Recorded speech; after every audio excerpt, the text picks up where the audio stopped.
Alors pourquoi ce plat? C'est d'abord l'envie de cuisiner la langoustine vivante. Et la découverte de ce produit, il y a de ça plus d'une dizaine d'années maintenant, hein, ça fait 12 ans, m'a donné l'inspiration de dire attention, il faut le protéger parce que c'est un produit qu'on n'aura pas tout le temps et il faut savoir le mettre en valeur.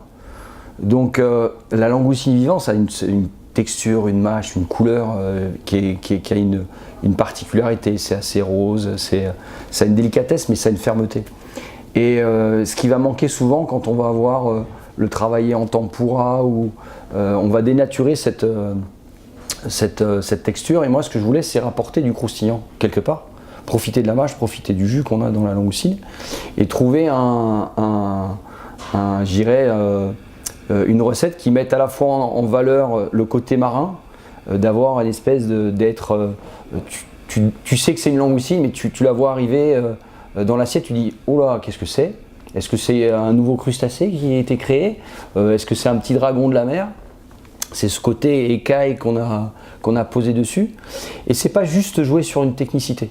Le but, c'est pas ça. C'est vraiment mettre en valeur la mâche, l'onctuosité de la langoustine vivante et rapporter bien sûr un peu de croustillant et de matière tout simplement.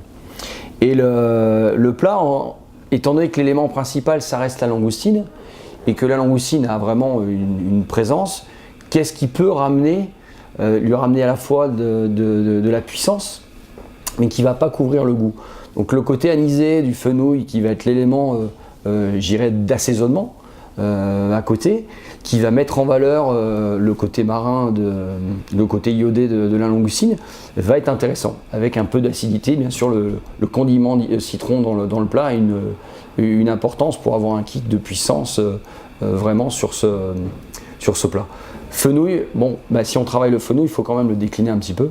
Je trouve que sinon ce serait pas respectueux, du client d'avoir juste mis un morceau de fenouil et pas se dire on l'a pas travaillé quand même. Donc on a apporté justement cette touche, cette crudité de fenouil juste assaisonnée, cette crème de fenouil dans l'assiette, cette poudre de fenouil qui va vraiment avoir à chaque fois cette puissance, des textures, jeu de goût et une mise en valeur de la langoustine.